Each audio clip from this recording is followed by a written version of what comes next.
두 번째 헤드라인 바로 한번 살펴볼 텐데요. 대표님과 함께 체크를 해보겠습니다.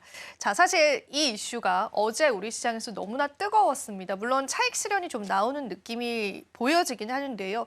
AI로 돈 벌 계획 끝냈나라는 헤드라인입니다. 스타게이트 말씀을 하시는 것 같아요. 자, 어떻게 볼까요? 우리 시장에서는 어떤 관점으로?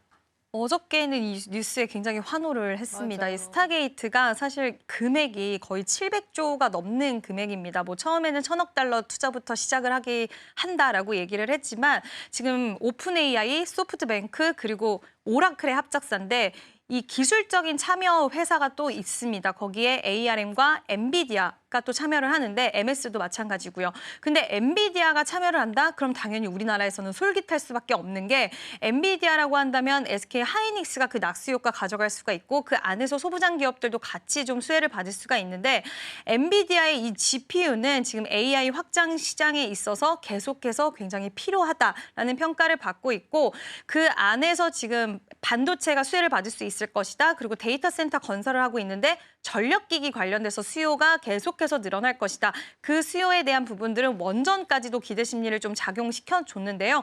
어저께는 건설기계 쪽도 같이 움직임이 맞아요. 나오면서 전반적으로 인프라 투자 관련된 기업들의 시세 흐름이 굉장히 좋았습니다. 근데 오늘 조금 찬물을 끼얹는 그런 이슈가 나왔습니다. 일론 머스크가 지금 손정희 회장 그렇게까지 돈이 없다라는 이야기를 했는데 이게 오픈 AI와 또 사이가 그렇게 좋지 못하다 보니까 머스크 같은 경우에는 거기에 또 테슬라는 빠졌잖아요. 그래서 약간은 질투를 하는 시선이 아니냐라는 이야기도 있는데 뭐 질투 플러스 그리고 그가 아는 또 이야기 있겠죠. 근데 오픈 AI CEO가 이렇게 얘기를 했더라고요.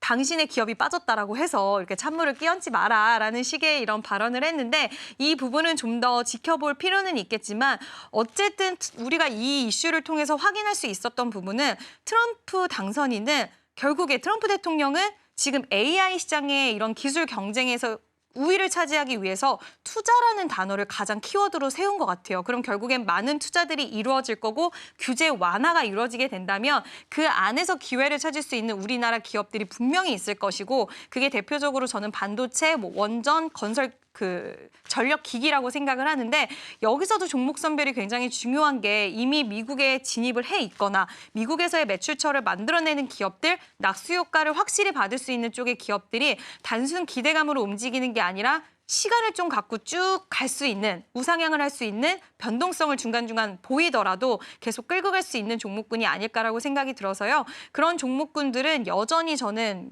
긍정적인 시각 열려 있지 않나라는 의견을 드리고 싶습니다.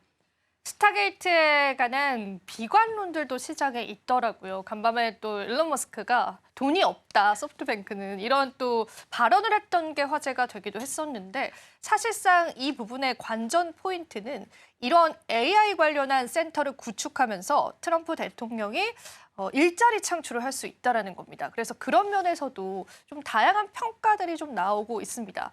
저의 또 개인적인 생각이 있긴 합니다만은 사실 이렇게 인프라 투자를 기업들의 돈으로 한다라는 면에서도 저는 정말 대단하다라고 느꼈거든요. 네, 그러니까 결국엔 사업가가 맞는 것 같습니다. 그쵸? 네. 네, 이게 결국엔 AI 시장에서 미국을 가장 강대국으로 지금도 강대국이긴 하지만 중국의 격차를 굉장히 더 벌리려는 이 노력 속에서 오히려 미국 쪽으로 돌아 들어오고 미국의 안에 있는 안에서 본인의 뭔가를 투자를 하기보다는 그러니까요. 외부에서 할 수밖에 없는 그런 구도를 참 잘 만들어 그쵸. 나가는 것 네. 같아요. 그래서 저도 진정한 사업가가 아닌가라고 생각이 들었는데 이런 구도를 봤을 때 멀리 보면 사실 우리나라 입장에서는 그렇게 좋은 거는 아닌 것 같습니다. 결국엔 미국 안에서 모든 것이 이루어질 것이고 거기에 발맞춰 나갈 수 있는 우리나라 기업들은 상대적으로 시간이 지날수록 많지 않을 수가 있을 것 같아서 개인적으로는 우리나라가 이 부분에 있어서는 기술에 대한 개발이 훨씬 더 빨리 이루어져야 되겠다라는 생각이 들었고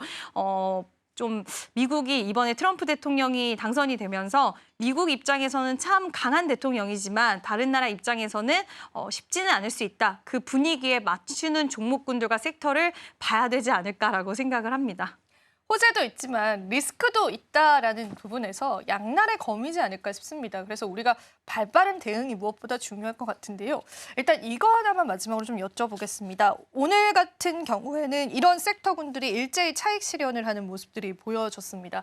대응책도 조금 필요할 것 같아서 투자자 관점에서는 어떤 대응들이 필요할까요? 네, 일단은 결국에는 우리가 계속 이야기한 게 미국이 너무 좋고 우리나라까지 얼마나 그 효과가 이어질 거를 의문을 가지고 있잖아요. 투자자들의 입장도 마찬가지인 것 같습니다. 여기서 과연 이게 결국에는 실적으로 이뤄지고 결국엔 실체가 있는 기업들이 있어야 되는데 그 기업들에 대한 물음표가 뜨다 보니까 시장에서는 그거에 따른 좀 테마성의 종목의 움직임을 보이는 쪽이 뭐 우주 항공이라던가 이쪽에서는 나타나는 것 같고요. 다만 뭐 조선이라던가 이런 쪽은 또 어닝 시즌에 돌입을 했기 때문에 워낙 눈높이가 높아져 있는 상황에서 조금이라도 미스가 나면 그동안 가파르게 올라온 만큼 차익 실현이라든지 이런 것들을 또 소화하는 과정들이 필요할 것 같아요. 그래서 결국에는 실적 시즌도 같이 도래를 했고 또 그동안 가파르게 올라왔던 수혜 섹터로 분류됐던 쪽은 차익 실현에 대한 압박은 불가피한 모습인 것 같습니다. 또 다음 주에 우리가 긴 연휴에 들어가기 때문에 그와 관련돼서 일단은 현금 확보를 하고자 하는 움직임. 우리가 연휴 기간 동안 돌입을 하는데 내일은 BOJ도 있고요. 또 연휴 기간 동안 빅테크 기업들의 실적 발표도 있습니다. 또 연휴 끝나고 돌아오면 바로 FOMC 또 결과치를 받아볼 수 있기 때문에 숨가쁜 이런 일정들 속에서 시장에서는 지금 약간은 실적의 물음표가 뜨는 쪽에 이런 압력들과 압박들을 받고 있는 상황이 아닐까라고 보이고요. 테마성으로 살짝은 조정의 흐름들이 좀 전반적으로 나오고 있다라고 해석할 수 있을 것 같습니다.